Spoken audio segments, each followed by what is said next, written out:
Do I have the video prepared or not?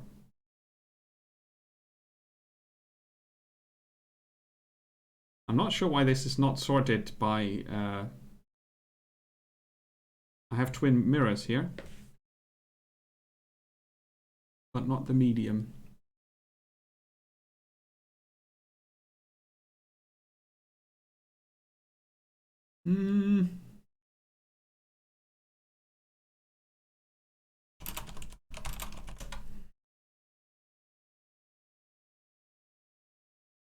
Spoopy stuff, by the way.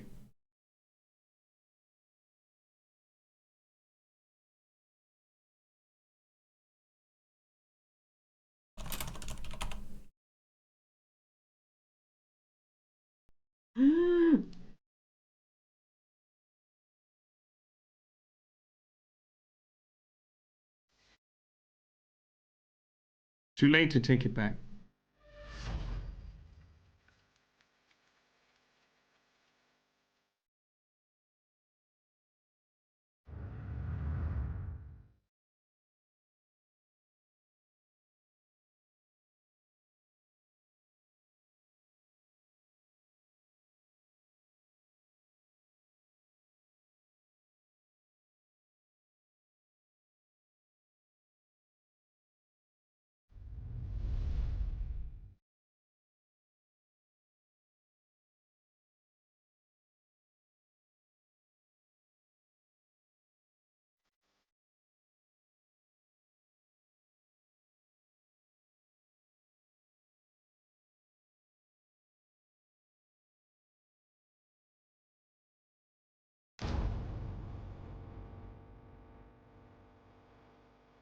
No, it's not.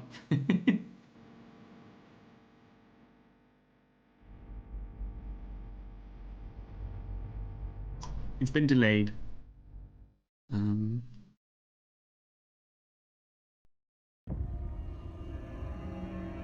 I've spent my whole life looking beyond the edges of our reality. Even as a child, I saw things that would break a grown man. But that thing...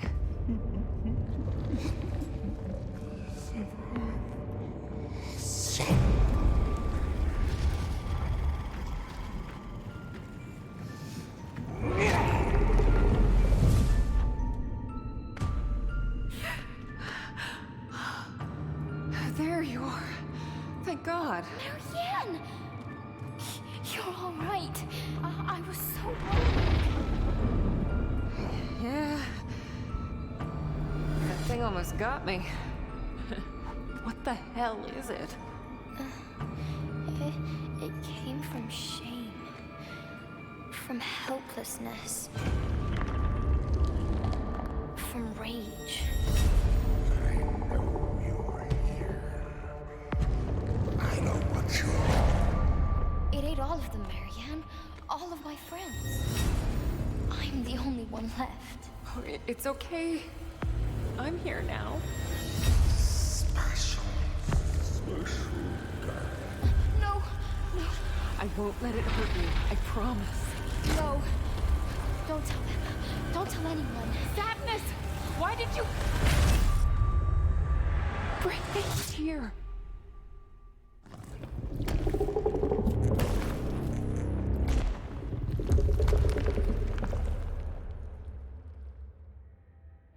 I think what this game manages is not to be original or new, but the style and the presentation is very good.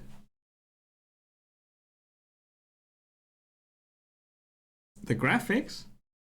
Oh, that might just be down to the Unreal Engine being used in both. I think that's the art style, as in how things look, is different. But the lighting and the colors might be very, very similar, because it's also the gray brownish thing. I don't think it's really horror as in jump scares. This is more of a psychological thriller. But yeah, it could be could be too creepy. I'm also not a big fan of very disturbing games. So the planned release is in January next year, not in December. The reason is Cyberpunk, not the pandemic. It's Cyberpunk. But yeah, I know that there are a lot of people in my channel who like a good spook or mystery, and this is a detective game. Puzzles, story, atmosphere. I think it's going to be good. But it's on the spooky side of things, definitely. Yeah. And it's worth checking out. Another one is Twin Mirror.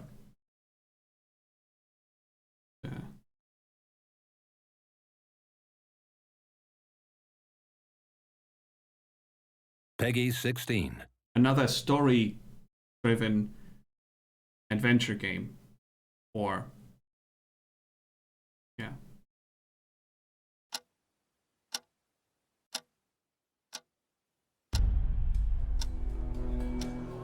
Don't nod. I'm only here to pay my respects to Nick. Nothing more, nothing less. I won't lie, it really hurt coming back. Sam, why'd you do that to yourself? I need to know what happened last night. First, gather the clues. Cold, hard, plain facts. That's all the information I need.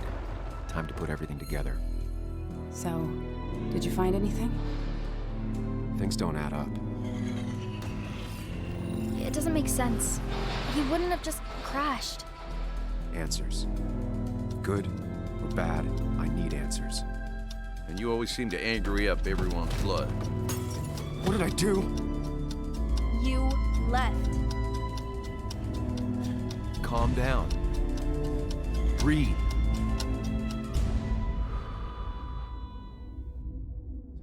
Choose. Act. Deliberately.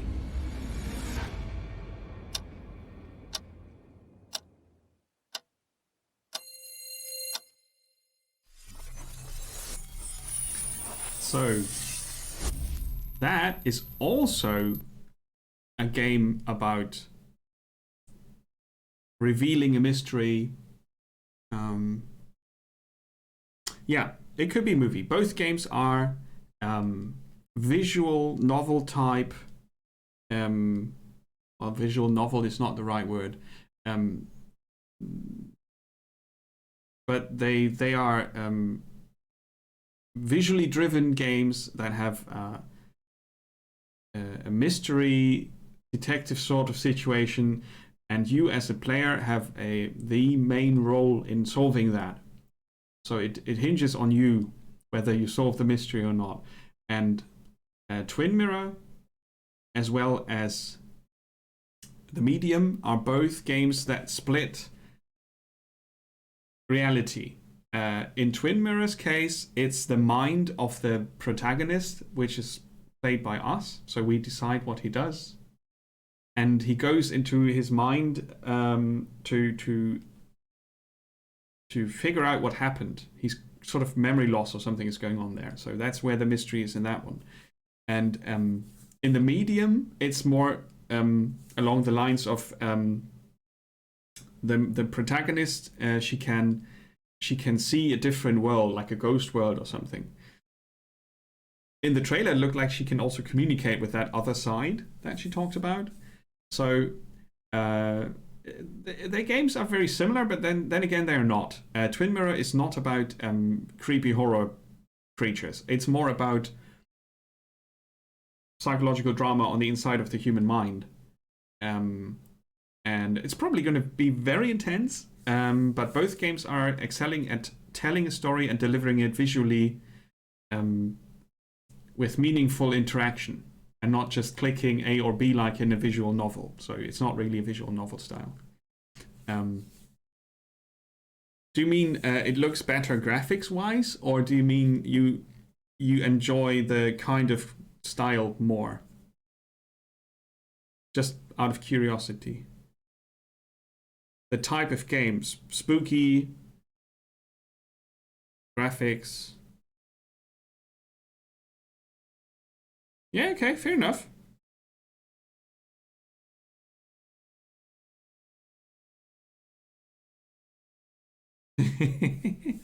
Can he fix up his car, take a sauna, or pump septic tanks for cash?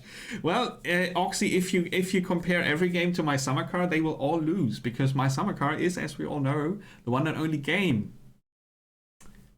What do we do about that? The poor guy in Twin Mirror. Yeah, it's good that you can choose, right? I think Twin Mirror will be a very solid experience, but it's a very specific kind of Sherlock Holmes experience, I would say.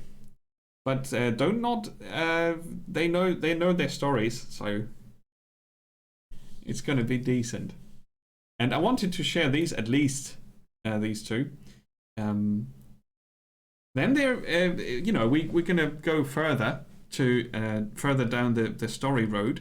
Vampire Bloodlines 2 has also been moved to 2021. I'm not sure what the current release date says. Twin Mirror should release on time, but I currently don't know. Oh yeah, Deathloop, also something. Twin Mirror might not appear on Steam. Nah. Pity that. Okay, Deathloop is for later. So, Vampire Bloodlines 2 is one of the highly anticipated RPG games for me, next to Cyberpunk. This is where you guys come in. I've noted down what I'm looking forward to the most in 2020, 2021. It's Cyberpunk. Not only because I want to play it, but also because I want to see how the whole game world reacts to it. Since I started streaming, my scope or my perspective changed a lot on how and when and why games are good, bad, or how are they received, and what that means, and how the streaming community on Twitch handles that, and how the publishers have a lot of influence on that, and how the viewers also have an influence on that. So Cyberpunk is the most anticipated game for me because it's the most interesting point, considering what happens next with a lot of other games in 2020. And the best experience for me in 2020 was, game-wise, was the game discovery marathons I did on stream. So if you think about your most anticipated game for the end of this year or the next year, which one would that be? Before we go to the next... I really want to play Bloodlines. I might play Cyberpunk, but I really want to play Bloodlines. My Summer Car 2, is there a release? Space Legs and Elite Dangerous T-Bank, nice. I'm looking forward to that as well. Yeah, the Elite Dangerous expansion is going to be super interesting. Especially now that X4 Foundations really was not the game I was hoping for.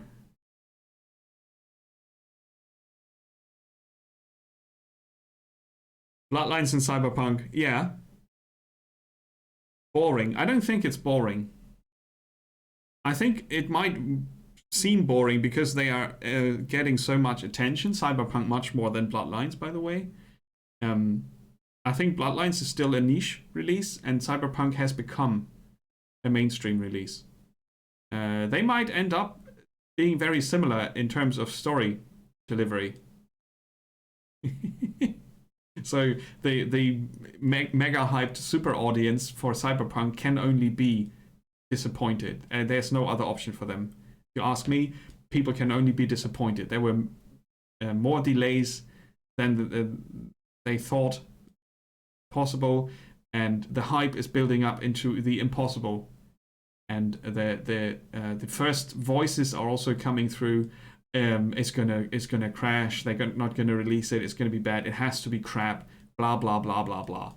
So I'm feeling sorry for Cyberpunk already, but it doesn't change at all how I will view the game. So that's good.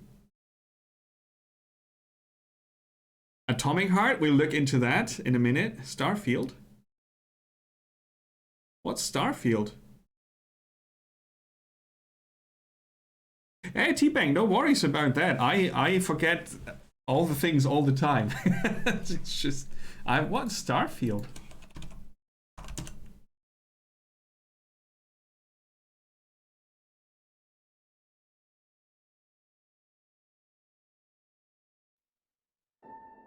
So that's from 2018. That's how long you have been remembering it for. A Bethesda space game. Space.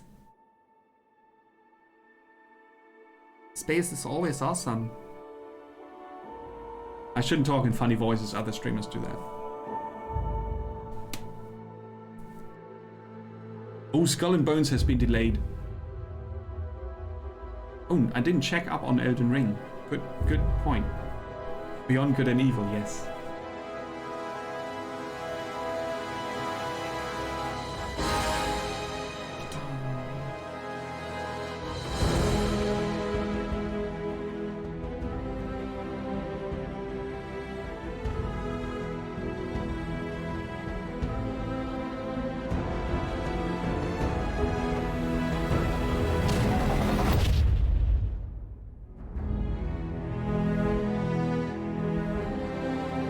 Very cryptic of them to show us that bit. Okay, that's 2018.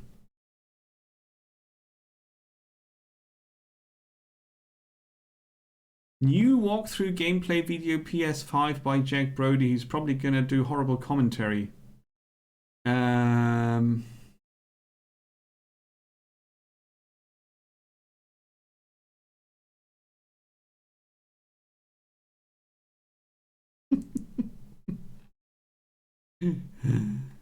Yeah, a leak.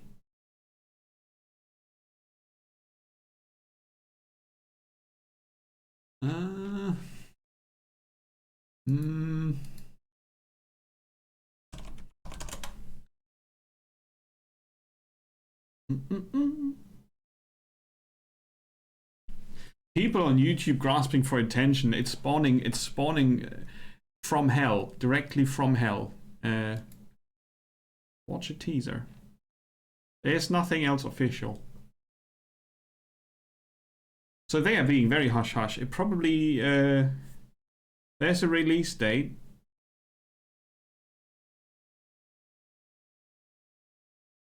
Sometime in 2021.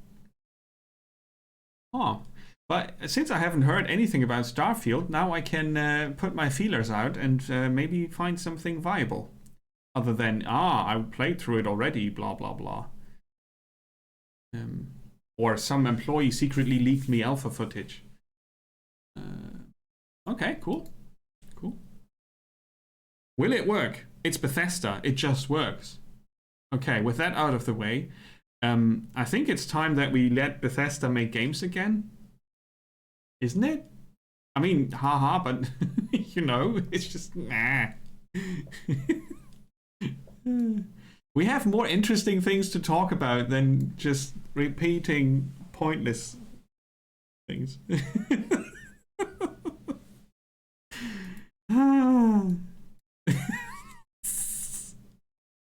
Yeah, but you're obviously not wrong. There are some studios out there who have to pick up the pace if they still want us to pay €50 for their games, right? Viable criticism always has a spot somewhere. So, without further ado, I continue down the road of more story, less loot, to something that is not Vampire Bloodlines 2 and is also not Cyberpunk. It's called Vampire Swansong. What? I haven't heard about that before today. I stumbled upon it. Atomic Heart. Later. Swansong. Peggy 18. We heard that a lot now, right? This is a channel for not kids. So if you're a kids, go away. That was sponsored by someone. Friends and subjects, thank you all for coming. We're gathered here to celebrate the unification of Boston and Hartford. One new domain, strong, safe, and united in upholding the masquerade. Tonight, we rewrite the story of the Boston Camarilla. Tonight, we revolutionize our blood supply. A new era is upon us. Raise your glasses with me. Out with the old, in with the new. Let the party begin. That is so promising. Woo.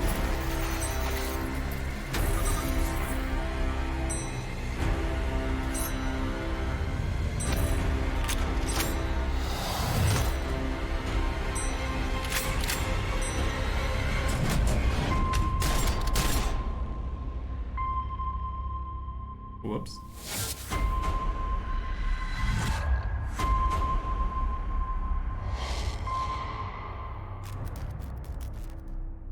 No, it's not a shooter. No. That is not a shooter. That's gonna be a visual novel style game. I hate the word. But it's gonna be a story where you decide stuff. Yeah, I agree with what Derbika says. Please don't suck, please don't suck, please don't suck. Swan Song could bridge the gap until Bloodlines in a very good way. The fact that we get so many World of Darkness games now announced in the works probably soon. Yeah.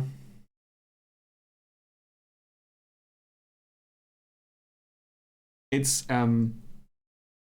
the vampires in World of Darkness and also the werewolves. Since it is originally, as far as I know, it's a role-playing tabletop pen and paper system. The world they built there is solid. It's full of character and it's full of potential.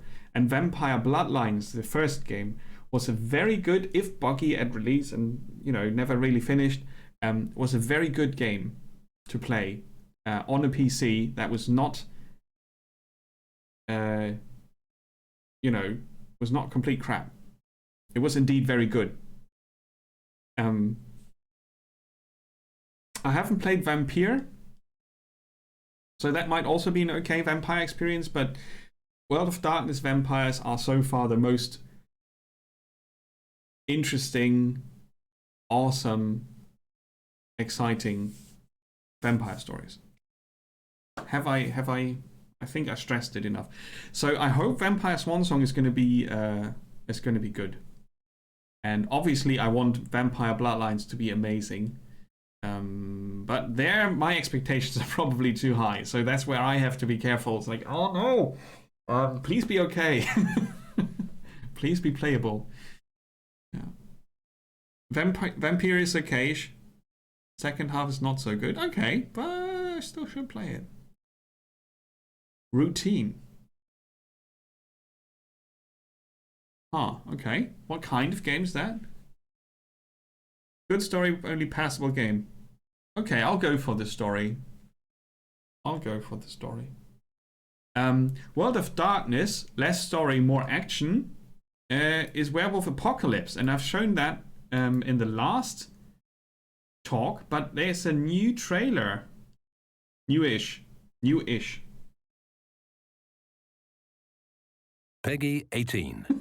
Peggy 18. I think I've established that much.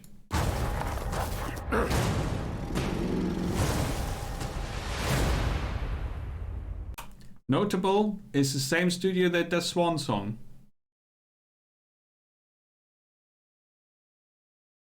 It's not like Alien Isolation. No, it's not.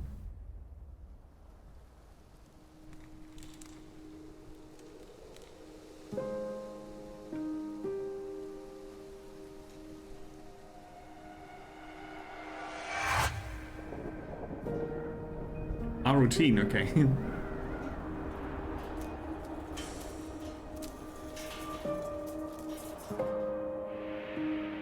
And that's the trailer. That's the trailer we watched last time, I think.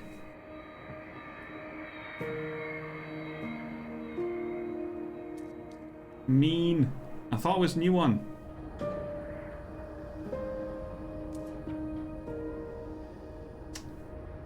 Artsy fartsy.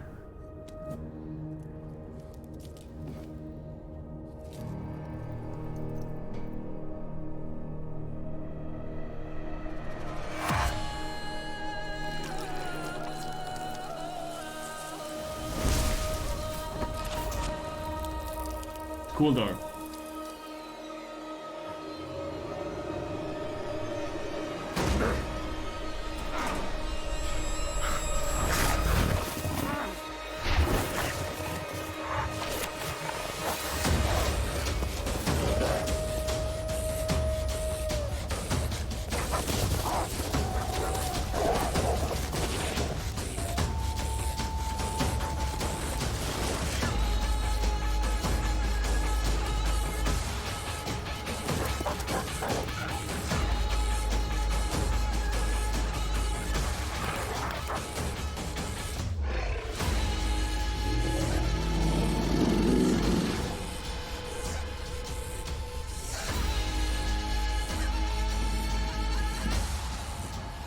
It's a bit longer and explains more. Cool.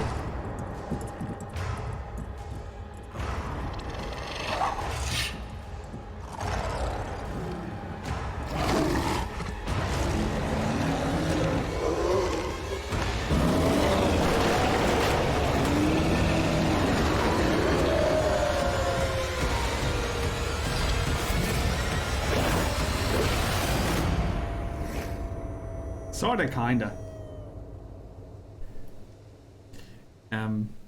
Well then I mixed things up and the new stuff is on the page. Because what I didn't know is that you play as a human wolf and werewolf form. And that each form focuses on a different part of the game.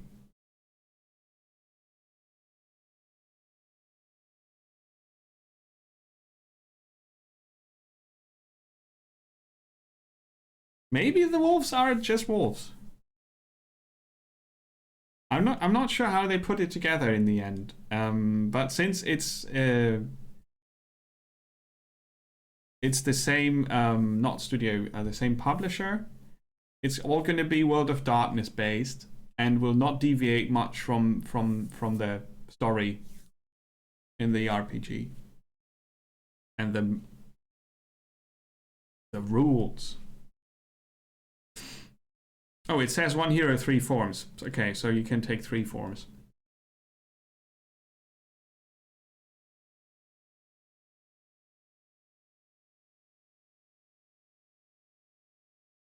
We can change the faces here.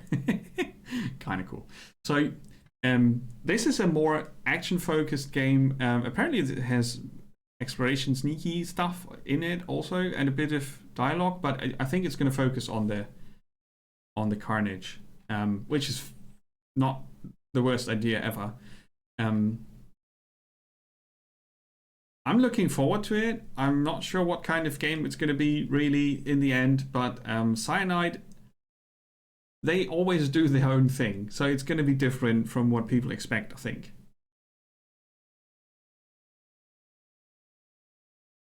You had a similar idea. Oh, okay. You would become younger. Well, obviously, when you're old, you got the smarts and dialogue options. You got the smarts. Routine. I wanted to check that out. What's routine? Routine game.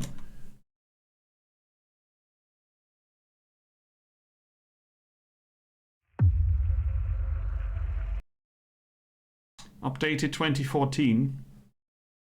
In 2017, it's March, they said. So abandoned. Abandoned Moonbase, abandoned game.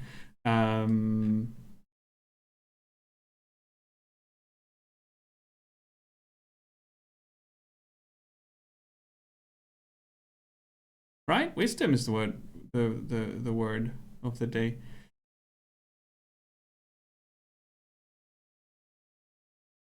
There are vampires who have animal forms, yeah.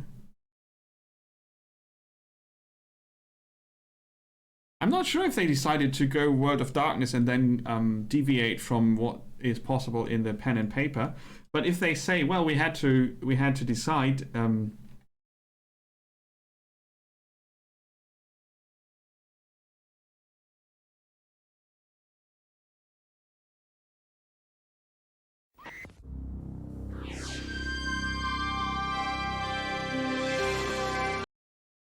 So this has been abandoned. What the ugly hell is this?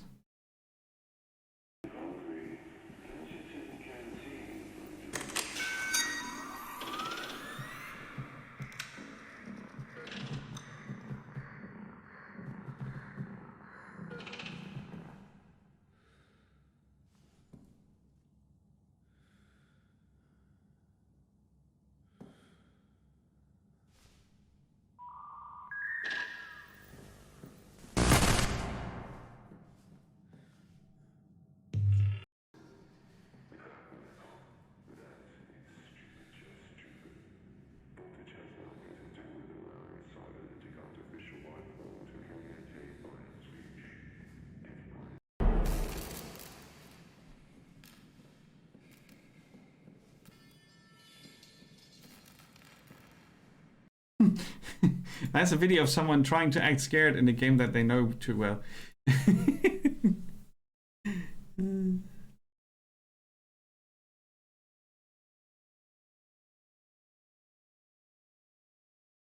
They have a standard wolf form. Yeah. See?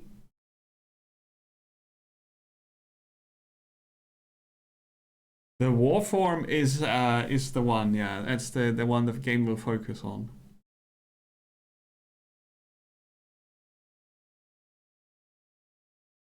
There you go. So routine looks to be abandoned, sadly. It could have become something, maybe.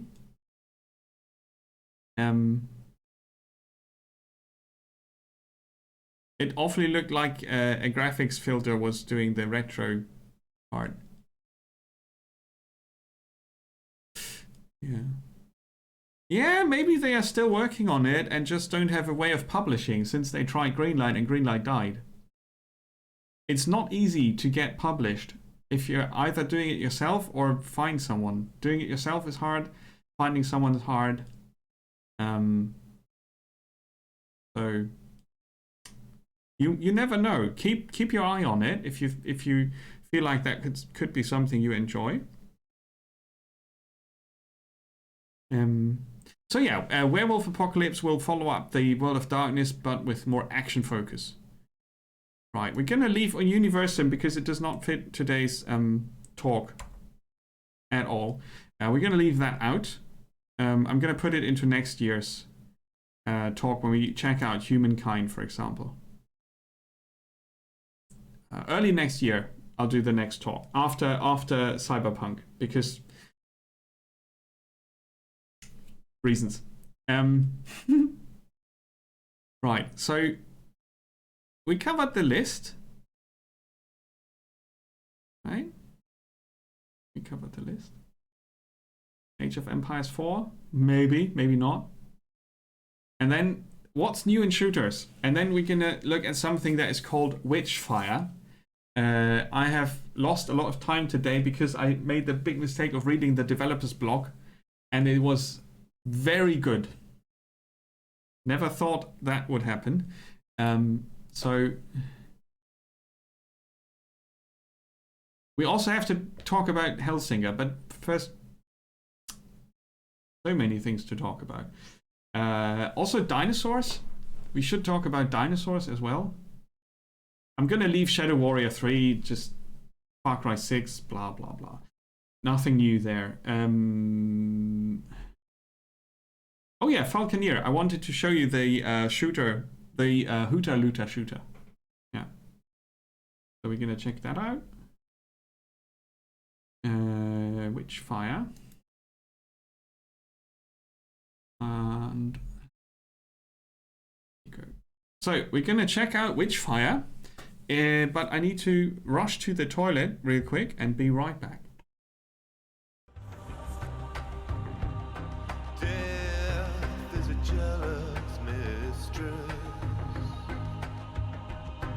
A kiss you can't repeal, but wait for regret to come. It will call for you. It will tear the fabric of your nature.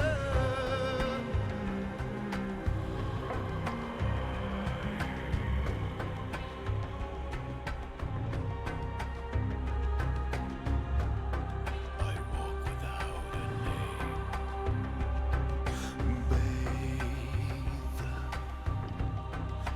Bathe in the lakes of fire. The snakes and liars of yore, they wore your face. Endure. Friends on the path of knowing are growing in your space, but wait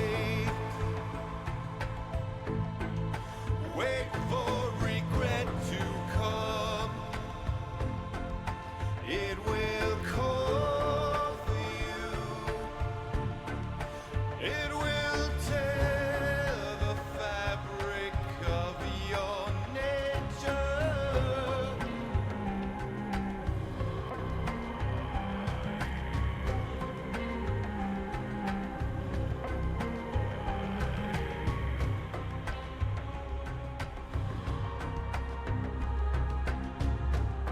I walk without a name.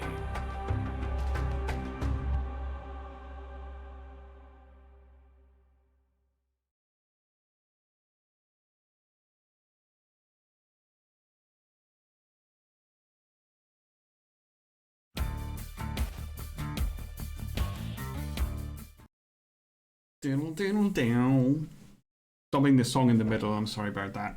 But I want to talk about a few things before I have to stop for today. And Witchfire is one of the things I wanted to talk about, really, because it sort of closes a gap that I talked about earlier. Witchfire is still in development. They also decided to delay its release. I think you can get it on Steam at some point. Currently it's not listed. Fair enough. So they are working on the combat loop. What does that mean? Because this has a volume slider. It has no volume. Okay, so that is iteration 1 shooter gameplay. There are damage numbers popping up, right? Fair enough. They worked on it and made it better. Now it looks like this.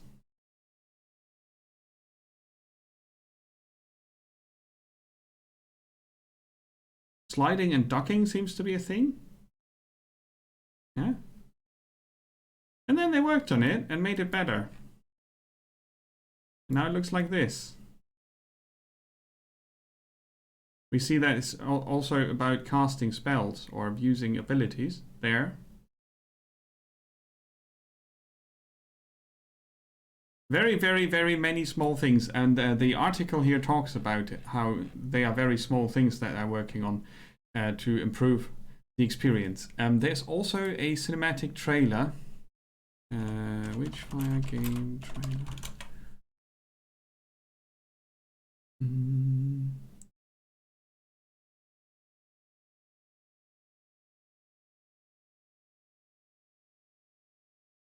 Hello, Ratbag. No, I don't want to listen to you.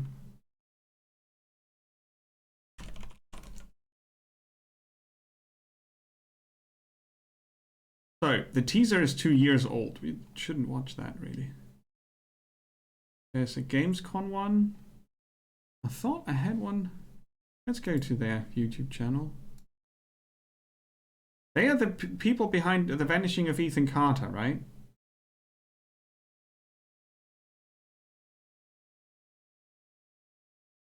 And they decided to make a shooter, and they've got an interesting team working on it, but they don't have much in terms of video.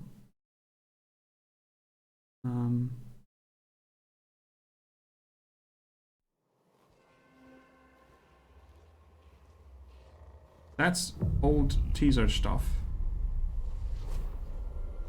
Still might give you an idea of what the shooter gameplay we saw is about to be set in.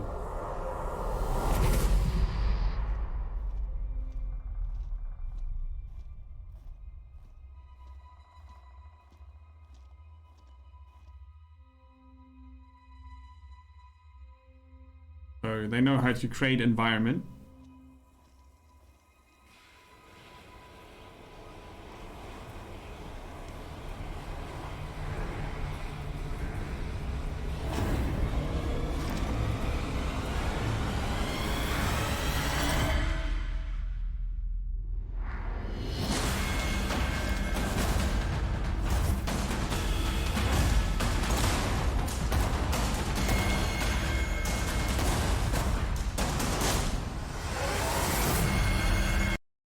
Witchfire. So the team consists of people who made Vanishing of Ethan Carter, Painkiller, and Bulletstorm. This is the 3-year-old footage that they deemed completely not good enough. It already looks much better than finished games I have played. So this is after he talks about how their game is being pitched as a loot shooter by some journalists. I live for this shit. They really love their idea, they really love their game, and they keep working on it to make it better. And the development blog for Witchfire is a very good read for many reasons. I found it very, very intriguing. And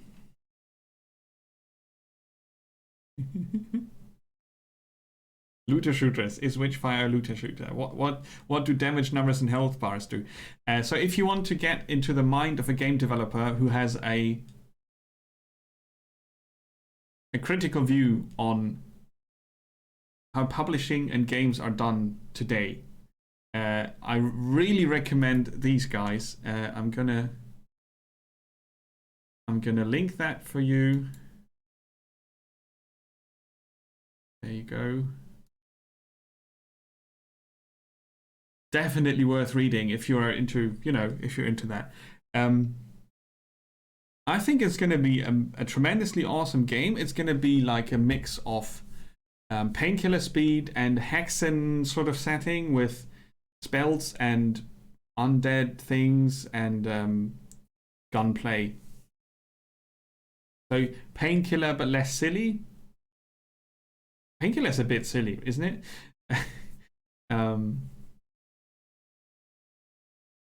It could be Painkiller with pretty backgrounds. I don't know. But I'll take that. The smooth gameplay, and what I talked about in the beginning of the stream, the spot on, you jump in, you shoot things. This might be not a straightforward old school shooter, but it will have lots of the old school shooter perks. I hope it's going to be awesome. I really hope it's going to be awesome. And because you're also shooting in that game, I'm going to show you the Hooter Looter shooter, which is called the Falconeer. You can play it now. It's on GOG and other platforms.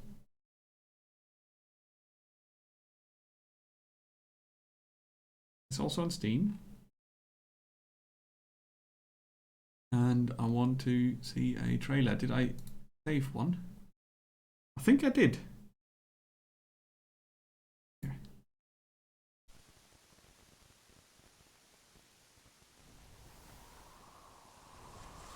Deviate Fish, your hooter looter shooter. There you go. There it is. You play a falconer.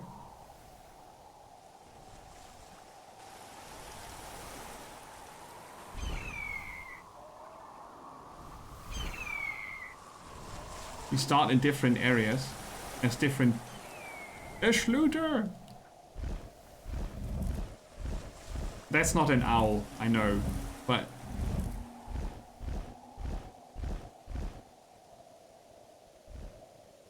if you ever played Magic Carpet, not a big fan of the camera switches here, but it's a showcase. So. It's not one of those indie exploration games.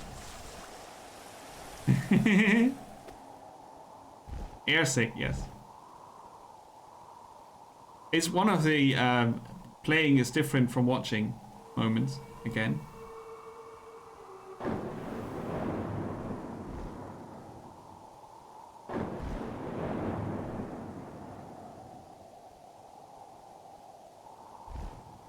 We get it, you can switch the camera, right?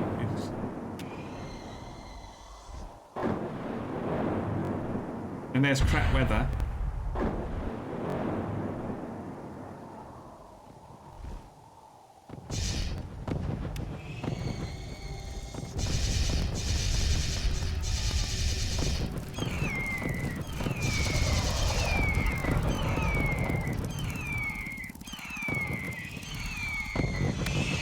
It feels like it's someone with a controller playing it. I don't mean it... It's not against the people who use controllers to play a game like this, but... The yanking of the camera is very...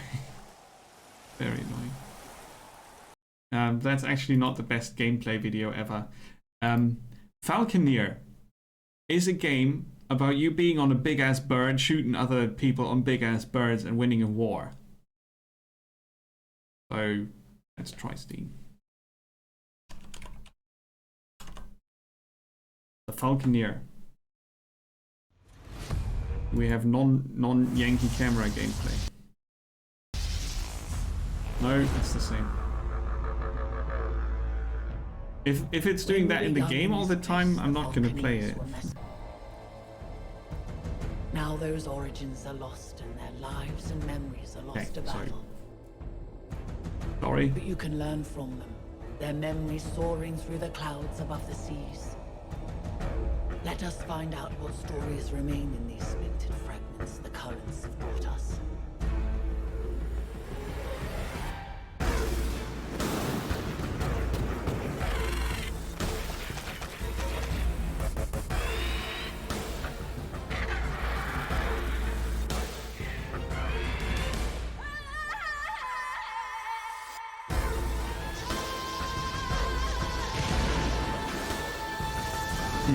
Sorry, I didn't watch the trailers. I just know about the game. It's a Jaws ripoff. I think it's pretty close to Magic Carpet, just faster paced. Air combat, you don't see that much. So I would have to watch a stream. This is the kind of game I need to see on stream to know if it's okay or not with the camera, because the trailers or the gameplay footage is horrible. The complete turning of the camera and the Yankee movements and all that. If I play it myself, it's gonna be okay, right? Yeah, they streamed it exactly. It's a one-person thing, as far as I know, and it's quite impressive for that. And it's a type of gameplay that you really do not get much. Maybe there's a reason for it. But yeah, it could be good fun. I mean, basically, you could put this in a spaceship and fly around in space, but then you don't have the underground and the ships and the airships and the terrain and such. Then you have just space. So Yeah, but that's a hooter looter shooter, sort of. I don't think it has much in terms of loot, but it has your bird rider upgrading their abilities and so on. So there's a bit of RPG on it. You have like a progression system. Somebody probably already called it a roguelike and then just inserted a bird that sounds like rogue. Probably. The Falconeer. It's just also a shooter, maybe. That I meant to show. It was better in theory. Now that I saw it, I'm feeling airsick. These are the delayed games. Probably mostly known to you that New World has been moved to next year. Halo Infinite, Cyberpunk, Humankind, Far Cry 6. Far Cry 6 had the most interesting delay. It's going to be released between the April the 1st and March 31st, but 1 year later. So between April 2021 and March 2022, there's going to be some Far Cry 6 game. Whatever that means. Everspace, as I said in the beginning, is going to launch in January because of Cyberpunk. As far as the Everspace guys are concerned, they have a similar audience waiting for both games. Dying Light hasn't got a release date yet, Dying Light 2, but it's going to happen. So yeah, those are some of the games I'm sort of interested in. And now I will spend half an hour on this here. I hope I could show you a good mix of RPG, story, strategy, and shooter things that are going to happen soon or already happened. And next year in January, February, we'll talk about everything that happened after the Cyberpunk, the year of the Cyberpunk. But the connecting topic for a lot of my streams this year and a lot of things that I thought about when I played shooters is the loot.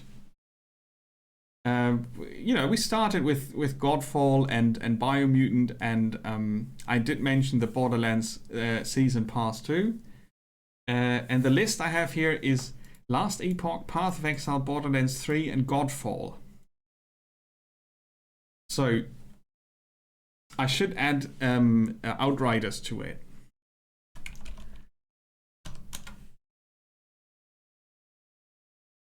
Borderlands 3.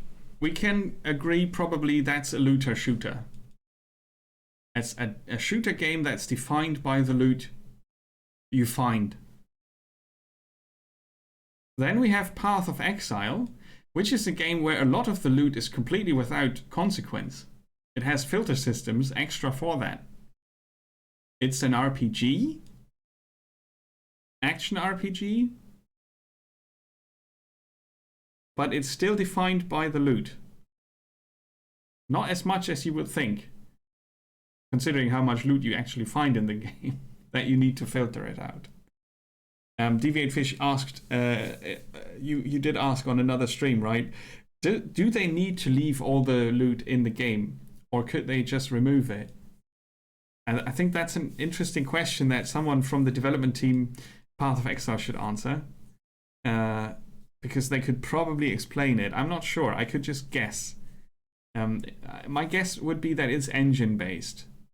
The way they calculate what loot drops when and where from which enemy is based on a table that also has white items in it and gray items. Or, useless, crap, more useless, more crap.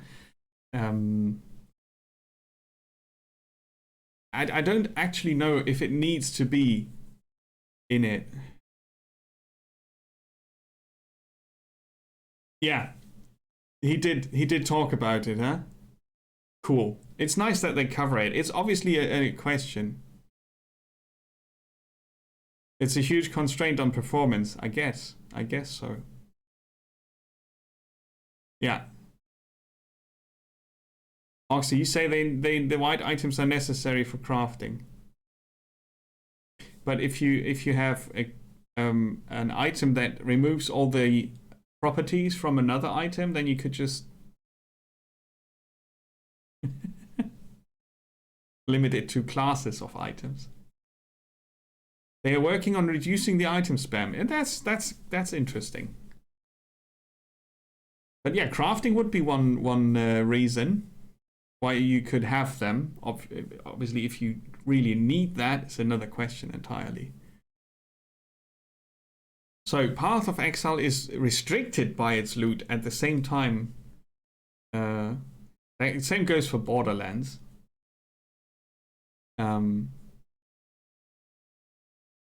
Because as soon as you put loot in a game and give it a meaningful role in the progression and dynamic, if the progression of the player character and the dynamic of the gameplay, you sort of have to do all the things, otherwise it's going to be a crap loot mechanic. So for example, and this is for science, imagine Godfall, which we saw has different weapon types and activated skills, but not really any loot that was visible in the gameplay we saw.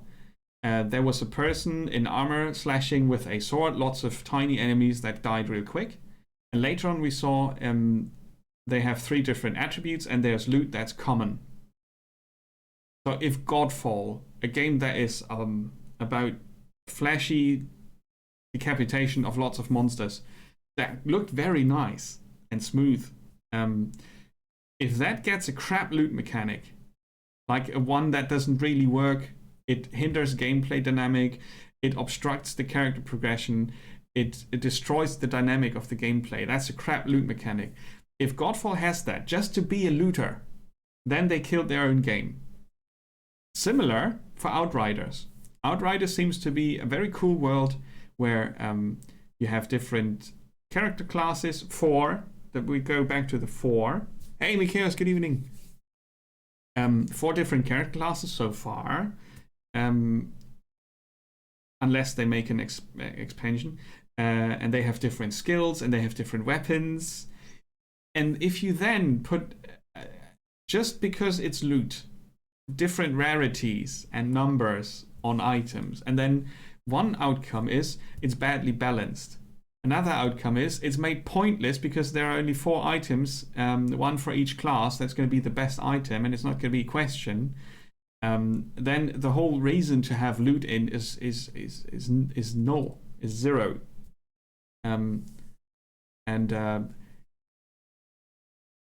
Meaningful gameplay mechanics that include itemization, as in Grim Dawn, are very hard to pull off.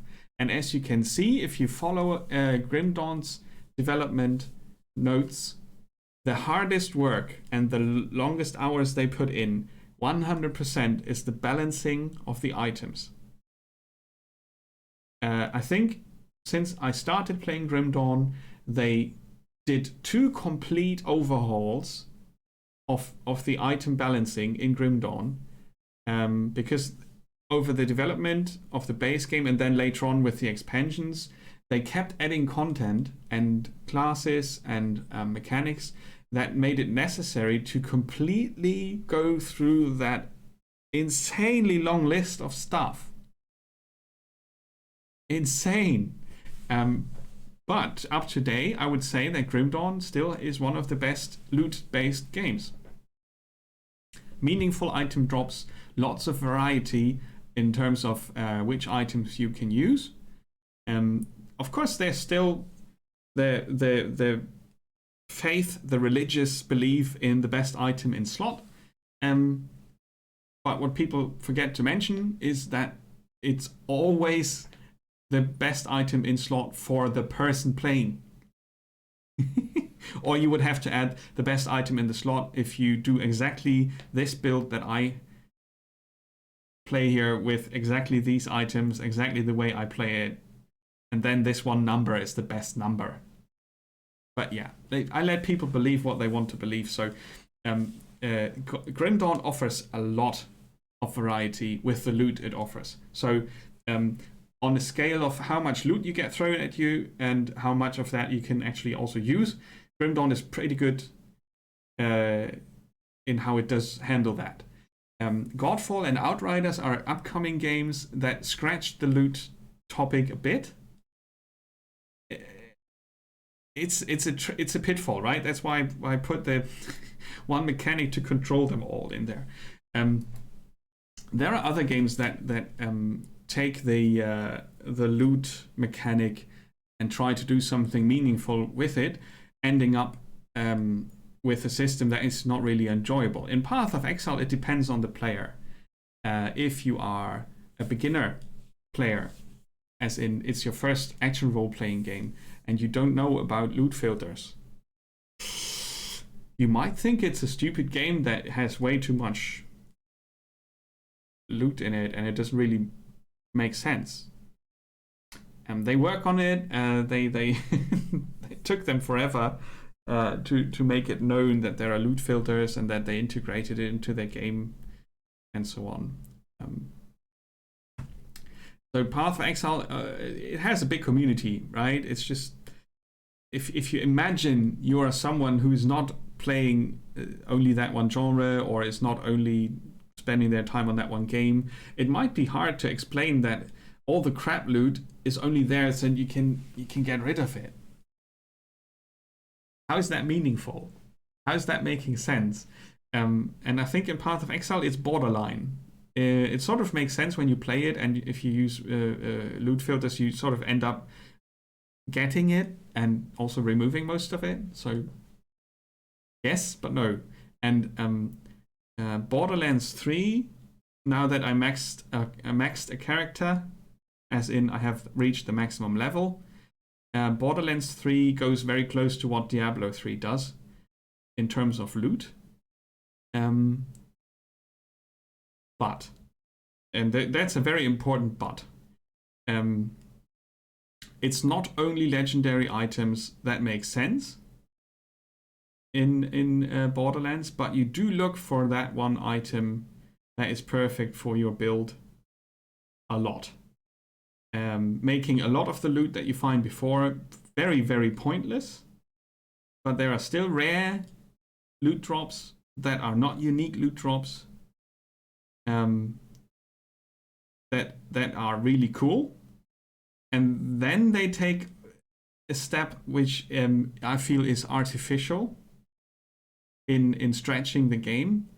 There are so many variations of that unique item, which makes you spend a lot of time finding that unique item a lot of times, so it does roll with the correct combination of modifiers. And that's long-term motivation. It's not only bad, but it can only be fun for so long. And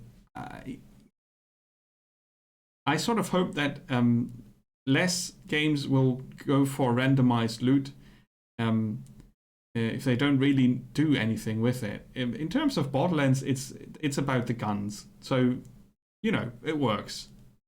In most action role-playing games, it works as well. It can also go wrong. For example, in Warhammer 40k Martyr, the loot is... It didn't feel satisfying or fun for the most part, because the main gameplay dynamic changes come from the characters and not from the actual loot. Although the different types of weapons have different skills. But the loot drops were not really, you know, but that's just my opinion. That's just, you know. But I wanted to point out that action role-playing games are not automatically good with loot. They have different, you know, that's it. There are ups and downs. What's blinking here?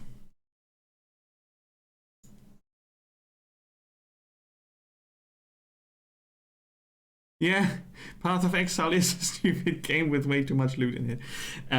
So, you know, you can go over the top, and maybe Borderlands 3 and Path of Exile are the pinnacle of we might have overdone it.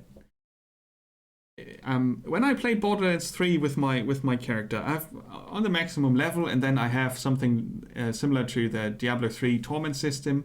It's called Mayhem, and it adds more enemies and makes them tougher, and is all the 100 and 1000% of this and that. It's fun to play, but if the only reason to go up in the Mayhem levels is to find a different number on that one item with mod combinations, and nothing else is making me do it, then I stop. That's just me. But, you know, it might appeal to everyone out there, but that's when I stop. When the only reason is to find a new version that is 2% better of that item by spending another 60 hours, that's when I stop. That's when I say, okay, it was cool until this point, but the rest is not for me. And that's probably where loot stops being a motivational factor that adds something to the gameplay and becomes the gameplay itself. And it could be that it's enough fun to keep doing that. I always feel, and that's definitely up to the individual person, I always feel that a good story, a nice framework, go a long way and make it much easier to forgive a game a not so perfect approach to loot. But if you have a game that is really only down to the loot, you do have to make sure that the loot is good, fun, and has a meaningful impact on the player experience. And it's bloody hard to do that. And that's why I keep talking about it in connection to shooters. It's bloody hard to do that in a game. And it's a very, very dangerous decision for a development / publishing to add loot to your game just because it's fancy. Because it's the new thing. Because people like that. Because the other game had loot in it. Holy crap, can you go wrong with that? So, for the sake of Outriders and Godfall, I really hope they didn't do it wrong. And I'm not really hating on the game, but Remnant from the Ashes, they nearly missed the exit. They nearly missed the exit. The good thing about Remnant is it's not about the loot. The bad thing about Remnant is you still find stuff that you want to use, but you can't because the game tells you, yeah, that's going to take you another 50 hours of grinding stuff. You have the item, but it's not the right level. You have to grind now for currency just to use the item. That's when it goes bad. You have 50 different weapons, but you can only upgrade 1 or 2 in a proper regular playthrough of 30 hours. That leaves a bad taste. On top of that, they stopped developing the world after an hour of gameplay, and that's where I thought it's a good first effort because I think it's their first big game. But I felt really, really empty after that. I did, however, finish it. So there's potential there. If you're not a hoarder, the amount of loot is fine. No, that's not true. And that's not the point also. But I know what you mean, Oxy. I know what you mean. Nice try. So, now that we talked about that, Last Epoch is a game in the making. It's going to be released sometime next year, hopefully. If all goes well for the studio. It's an independent release, so they don't have a big name behind them. Much as Lords of Mayhem. Lords of Mayhem was not a success for good reasons. Sadly. I really wanted the game to be good. I kickstarted or supported them. No, it was not a Kickstarter. That was Last Epoch. I supported them very early and then refunded when they switched from GOG or stopped publishing there. I'm not sure why the hell they did that, but that's when I took my money and went elsewhere. And I'm not returning. Yeah, so that was not only the loot in Lords of Mayhem that made it weird, but part of it was the loot. Last Epoch now has to make sure that it will not fall in the same trap as Path of Exile, because it also comes with loot filters built in already. So they have a lot of loot that you don't want to see. The fact that it's built into the game, it's part of the tutorial, you can get a nice explanation how the loot filter works and what it does. It's still a complicated thing that does not really go as easy gameplay. And it's something that you notice instantly when you play the game. If you do not have a loot filter, there's going to be a lot of stuff on the ground, and then you will manually have to pick what you want by looking at it. So you're looking at a lot of wall of text unless you use the loot filter. And they have to be very careful about how they handle it, because they will release next year. And I think Path of Exile 2 is also going to be happening next year. And I'm not going to say Path of Exile is going to set the bar for action role-playing games next year, but they might. I don't want to predict it, but they just might. So if that's your competition and you're in the same genre, you have to make sure that your loot works. And all the shooters out there, adding RPG elements, as it is called. I'm not going to go into that too deep, but playing a character in a game and adding 3 different numbers with a random, like, let's call it strength, power, and magic or whatever, adding that is not really an RPG element. Those are just numbers. It's an RPG element if it has an influence on the gameplay. I think the developers will all be agreeing and also be able to tell me if they have RPG elements or not, but the journalists sure as hell can't, or the publishers, or the marketing people, because I read in so many game descriptions, this has RPG elements, and then I look into the game and it's only that they have it's just a few numbers. You've got strength and this and that. And what it does is that it's gatekeeping your ability to use different items. That's not role-playing. At best, it's itemization. Progress-dependent itemization. Right? So I feel like loot has been the good and the bad about 2020. It's probably just me, because I have now because I played all the shooters and saw the development of how the basic gameplay developed or evolved into different types of subgenres. Maybe that gives me a much more focused perspective on the topic of loot, because it popped up in shooters at some point. And what's with the RPG elements everywhere? But it's one of the most interesting topics to think about and talk about when you play games, because so many games have loot in them in one form or another, more or less meaningful. And something that the guy in the Witchfire team talks about is that loot is being used because of its psychological power to influence people as a let's call it an artifact in a game that you can use to create motivation. I called it the eternal circle of finding more loot. Creating a motivational loop to keep people playing your game even though there's none of the gameplay left and it's only the seasonal re-looting. That's a very important thing to be aware of as a player, I think.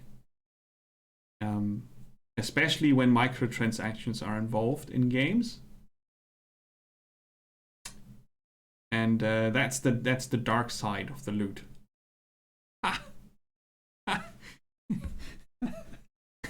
Please feel free to make a t-shirt of that. It's something that I will try to watch a bit, how that particular part of games development develops furthermore or evolves furthermore next year. I will definitely check out the loot in Cyberpunk. But I will also try to go back to more basic forms of gameplay by trying some older titles in different genres. But the shooters definitely, as we established in the first streams where we went back to the original first few games that made the shooter genre happen, quite a few of them are still very fun to play. And I'm not against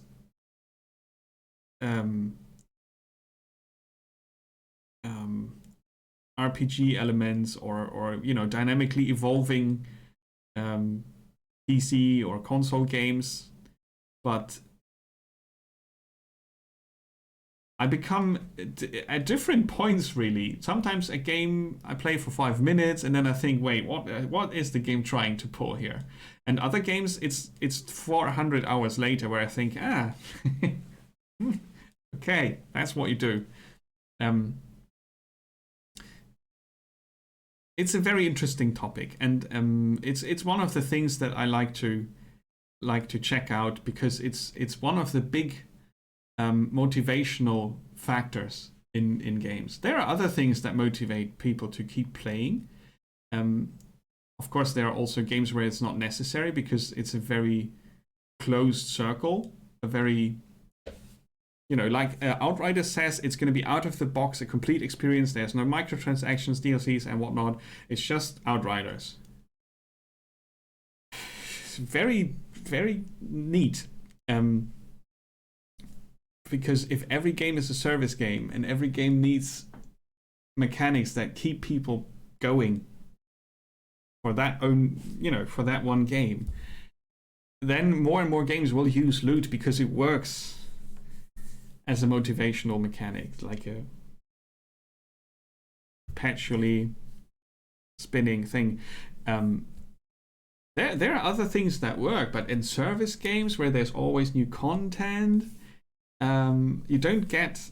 Is there a service game that's story-based where you get more story to keep you going? Except for visual novels. Not really, right? Not really. You have to add something, and it's either more loot or a higher level cap or a new playable class. But Assassin's Creed, isn't that the grindiest game without much in it out there? Do the Hitman games build up story-wise? Do they continue the story, Mikias?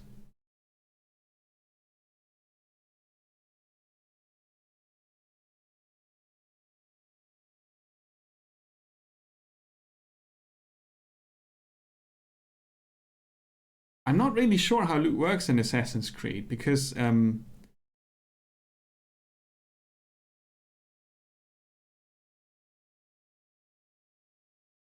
Assassin's Creed DLC adds more story. Oh, like in Odyssey, where you get the Atlantis story and more context for the Templars and such.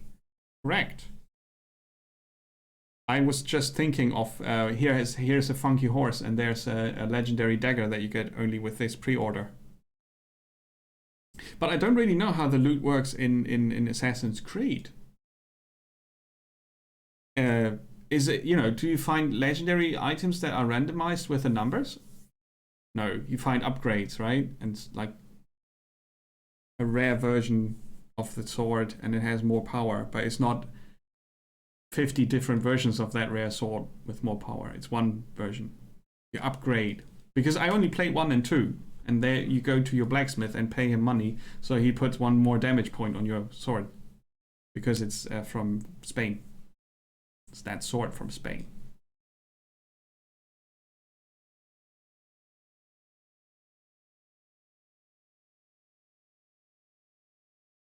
Yeah. Hitman. Huh. This is the last series I expected to add story with the DLC, but it does. It doesn't add loot. It doesn't add classes that you can play. It certainly doesn't add RPG elements.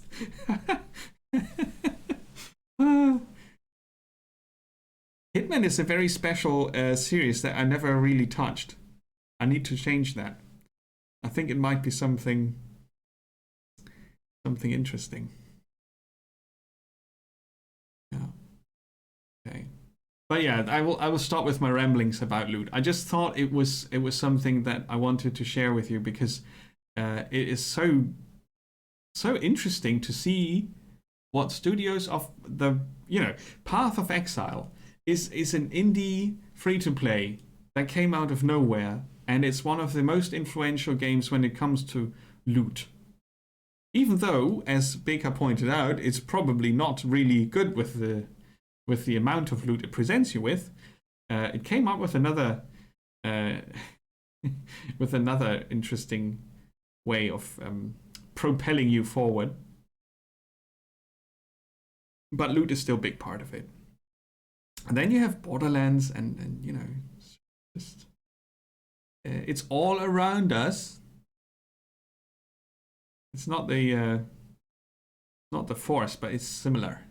Loot is a driving force in game development, and it touches so many different genres that it might have a life on its own. It would be totally Terry Pratchett, a totally Terry Pratchett thing to write about.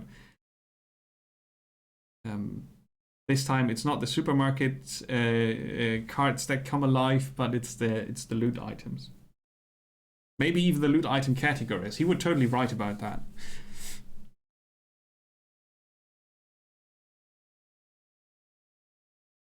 Yeah. Upgrading, right? Yeah. So it's not really a loot mechanic. It's more like a progression system on an item. Yeah. That might have different visual varieties, but that's not the point. Yeah, you can do that in Grim Dawn as well. I heard. Not that I know. I haven't even tried it. Yeah. For shits and giggles.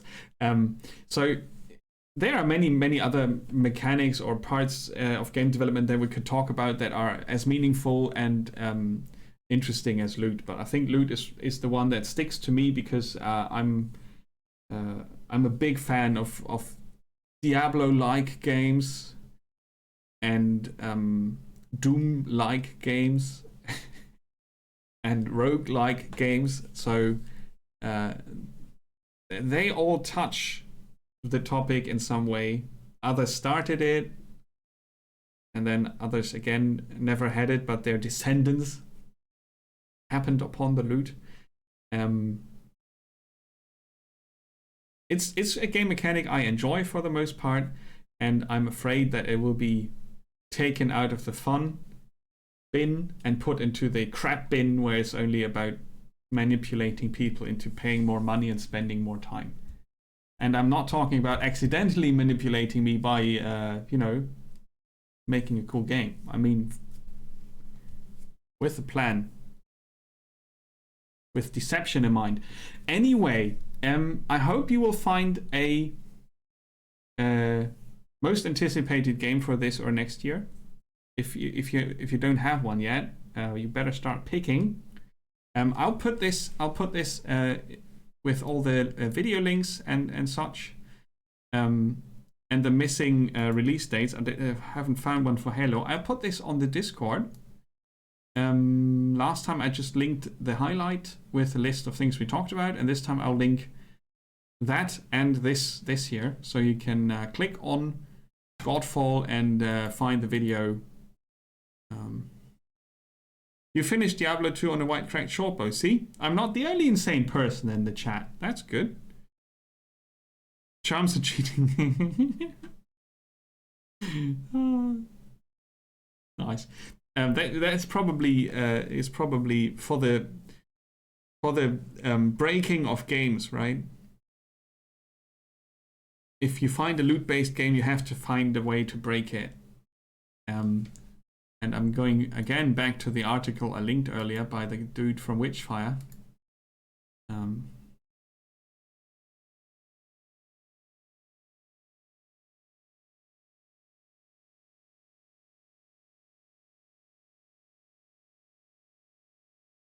Oh, it's not in this one. Sorry. I'm not good at clicking stuff. As you can see, I have more games that we can check out. Oh, let's end on Hellsinger. But I can't do them all today, and I talked enough. It's been 4 hours. I need food. Metal Hellsinger is a hack and slash rhythm game. It's not appropriate for children, dogs, and cats.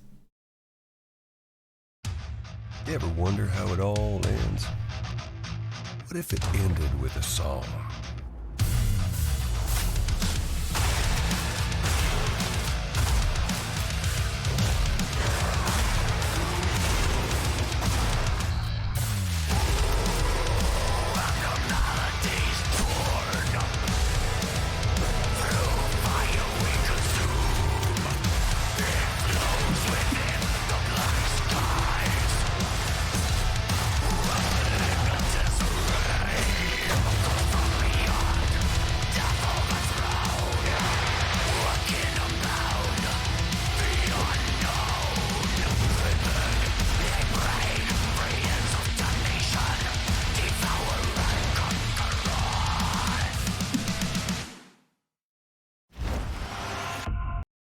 I might have lied earlier when I said my most anticipated game is Cyberpunk. It's obviously this.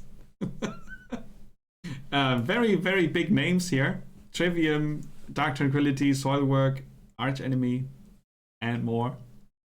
And it's obviously, if you take Doom, and then you take all the crap that happened in between, and then you take this, it's the culmination of the two best things in the world, which is metal and shooter games. Right? Right? Oh, this stream is not sponsored by Funcom. But I stumbled upon this. I haven't looked for it. I haven't heard about it before. When I saw this, I was like, yeah, obviously. That was the gap I didn't know about. You needed a rhythm shooter. I mean, Crypt of the Necrodancer was kind of cool, but this is exactly it.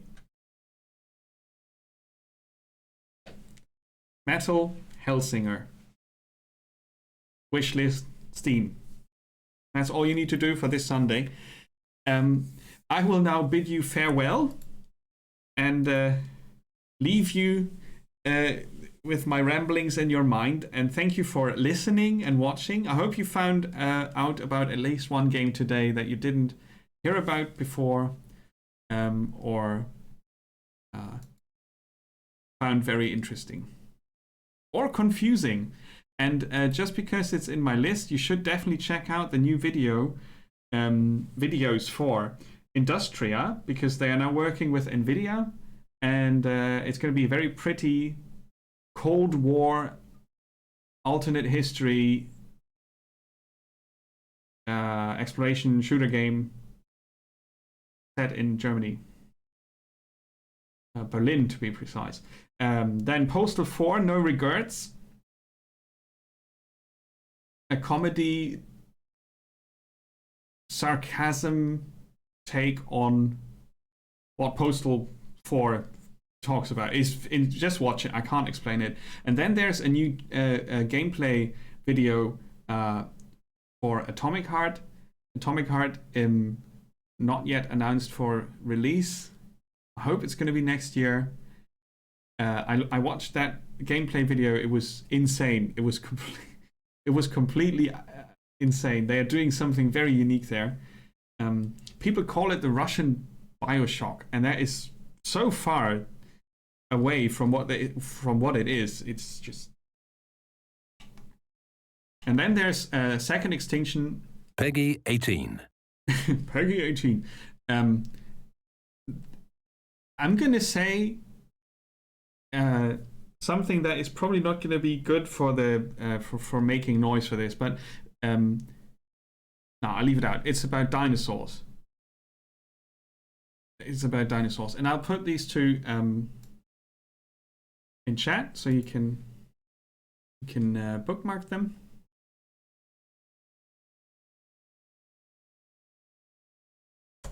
There's one. And there's the Atomic Heart trailer, number 2. So dinosaurs, shush. Dinosaurs and Atomic Heart, you need to watch that, and then you can go to bed. And that's it. That's it for me today. Thank you so much. And the next talk will be early 2021. And I'll try to make it not about shooters. It's hard though, because it's a genre that I'm highly interested in, that I enjoy playing a lot, and that I will always cover at least a bit. Today was more of a focus than I originally intended it to be, but you know, things are as they are, and I'll provide you with the links to the videos on Discord, and I'll see you soon.